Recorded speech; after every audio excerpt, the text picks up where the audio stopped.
میں بالکل صحیح طور پر محسوس کر رہا تھا کہ پھانسی مجھے ہی دی جا رہی ہے، اگرچہ وہ جسم میرا نہیں تھا بلکہ اس قاتل کا تھا جس کو موت کی سزا سنائی گئی تھی، لیکن اس کے جسم کے احساسات میرے احساسات میں جاری و ساری تھے۔ میں نے اپنے پاؤں کے انگوٹھے کو پکڑ کر ہلایا، بالکل ایسی لگا جیسے میں اپنے پاؤں کے انگوٹھے کو پکڑ کر ہلا رہا ہوں۔ روتے روتے ایک بار کھانسا تو مجھے بعین یہی محسوس ہوا کہ میں کھانس رہا ہوں۔ صرف اس کی شکل میری نہیں تھی اور میں وہ قاتل نہیں تھا جس کو عدالت نے موت کی سزا سنائی تھی۔ موت کے خوف سے میرا حلق بار بار خشک ہو رہا تھا۔ ظاہر ہے میں اس اجنبی کے ایک احساس کو محسوس کر رہا تھا، تو جب میرے پاؤں کے نیچے سے تختہ کھسک رہا ہوگا اور اپنے پاؤں کے ساتھ بندھے ہوئے بھاری وزن کے ساتھ میں موت کے منہ میں گروں گا تو جھٹکا بھی مجھے ہی لگے گا اور میری ہی گردن کا منکا ٹوٹتا ہوا محسوس ہوگا۔ پھانسی پا جانے کی زیر سے گزروں گا۔ میرے اندر بار بار ایک ابال سا اٹھتا تھا، چیخ کر کہتا تھا کہ میں قاتل نہیں ہوں، میں شریف آدمی ہوں، میرا گھر اکبری دروازے میں ہے، میرے دوست خالد کو اطلاع کرو۔ سب سے بڑی مصیبت اس منحوس پتالی چڑیل کے منتروں کا اثر یہ ہوا تھا کہ میں کچھ کہتا تھا، سننے والے کچھ سنتے تھے، مجھے اپنے منہ سے نکلے ہوئے جملے ٹھیک سنائی دیتے تھے لیکن دوسرے کے کان تک پہنچتے پہنچتے جملے بدل جاتے تھے، الفاظ بدل جاتے تھے۔ اسی ذہنی ہیجان اور پریشانی میں کافی وقت گزر گیا۔ پھر جیل کے دو ملازم میری کوٹری میں داخل ہوئے۔ انہوں نے پانی کی بالٹی اٹھا رکھی تھی۔ ایک نے کہا، خدا بخش غسل کر لو۔ جس قاتل کو پھانسی دی جانے والی تھی اس کا نام خدا بخش تھا۔ میں نے اس سے کہا، خدا کے لیے میری بات سمجھنے کی کوشش کرو، میں خدا بخش نہیں ہوں، میرا نام سلیم ہے، مجھے ایک چڑیل نے یہاں لا کر پھنسا دیا ہے۔ دوسرے ملازم نے میری بات کا جواب دیا، فکر نہ کرو، تمہارے لیے وارڈن صاحب نے شربت منگوانے کے واسطے آدمی بھیج دیا ہے، وہ آتا ہی ہوگا، اٹھو اور غسل کر کے کپڑے بدل دو۔ مجھ سے کہاں اٹھا جانا تھا۔ انہوں نے مجھے پکڑ کر کونے میں چوکی پر بٹھا دیا۔ انہوں نے خود ہی مجھے نہلایا، پھر وہ ٹوپی کرتا اور پاجامہ پہنا دیا جو پھانسی گھاٹ پر لے جانے والے موت کے قیدی کو پہنایا جاتا ہے۔ اتنے میں ایک مولوی صاحب آ گئے۔ وہ میرے پاس آ کر بیٹھ گئے اور مجھے کہنے لگے، اللہ سے اپنے گناہوں کی معافی مانگ لو، یہ تمہارا آخری وقت ہے۔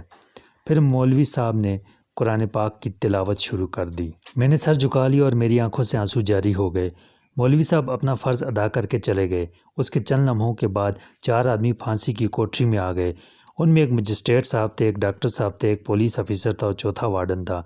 وارڈن کے ہاتھ میں شربت کا گلاس تھا۔ وارڈن نے گلاس میری طرف بڑھاتے ہوئے کہا، تم نے شربت پینے کی خواہش کی تھی، میں تمہارے لیے شربت لے آیا ہوں۔ مجسٹریٹ نے مجھ سے مخاطب ہو کر کہا، مسمی خدا بخش والرحیم بخش سکنہ چک 42 کاف بے، تم نے کل جو وصیت لکھوائی تھی، اگر تم اس میں کچھ رد و بدل کرنا چاہتے ہو تو کر سکتے ہو۔ میں نے مجسٹریٹ صاحب کی طرف آنکھیں اٹھا کر کہا، مجسٹریٹ صاحب، میرا نام خدا بخش نہیں ہے، میرا نام سلیم احمد ہے، میں اصل قاتل نہیں ہوں، آپ اس کی جگہ ایک بے گناہ کو پھانسی دے رہے ہیں۔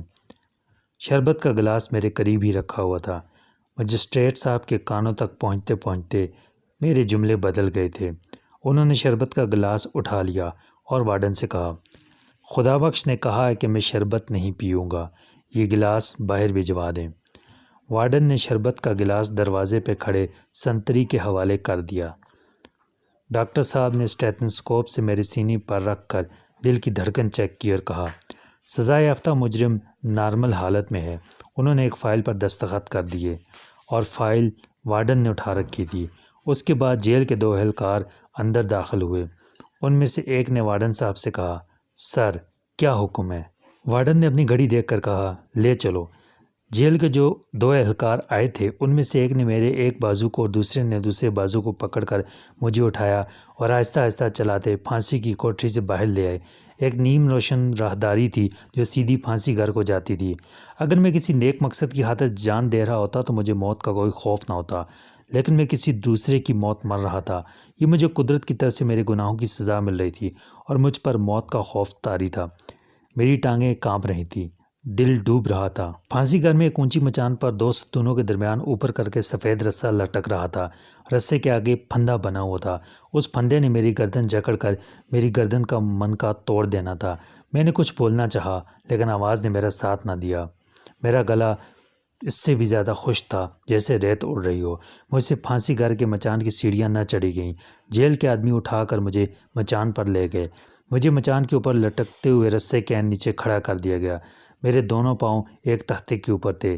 دائیں جانب کانٹا بدلنے والا ایک لیور تھا۔ جلاد سیاہ لباس پہنے لیور کے پاس خاموش کھڑا تھا۔ مجھ سے کھڑا نہیں ہوا جاتا تھا۔ جیل کے آدمیوں نے مجھے سہارا دیا ہوا تھا۔ سامنے کرسیوں پر 3-4 آدمی بیٹھے تھے۔ ان میں سے ایک نے مجھ سے پوچھا، تمہاری کوئی آخری خواہش ہو تو بتا دو، ہم اسے پوری کرنے کی کوشش کریں گے۔ میں نے اپنے جسم کی رہی سہی طاقت کو جمع کرتے ہوئے نحیف سی آواز میں کہا، میں بے گناہ ہوں، میں وہ نہیں ہوں جسے موت کی سزا سنائی گئی ہے۔ مجسٹریٹ نے جیل کے وارڈن سے کہا، اس نے پانی مانگا ہے، اسے پانی پلایا جائے۔ میں نے انتہائی مایوسی کے عالم میں آنکھیں بند کر لی۔ میں نے کچھ کہا تھا، انہوں نے کچھ اور سنا تھا۔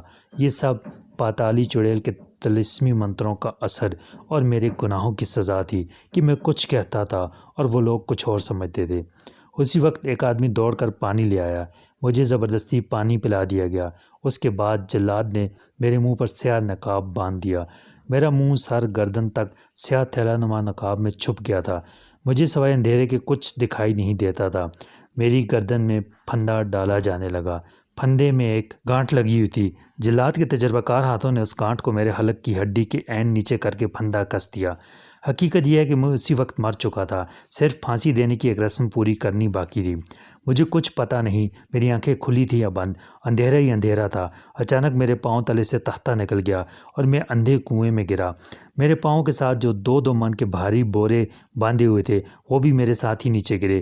مجھے ایک زوردار جھٹکا لگا اور مجھے ایسے محسوس ہوا کہ تیز آندھیاں چل رہی ہیں اور میں ایک اندھیری سرنگ میں خوش انسانی چیخوں کی طرح ایک قیامت خیز شور تھا جو میرے جسم کے پرزے اڑا رہا تھا۔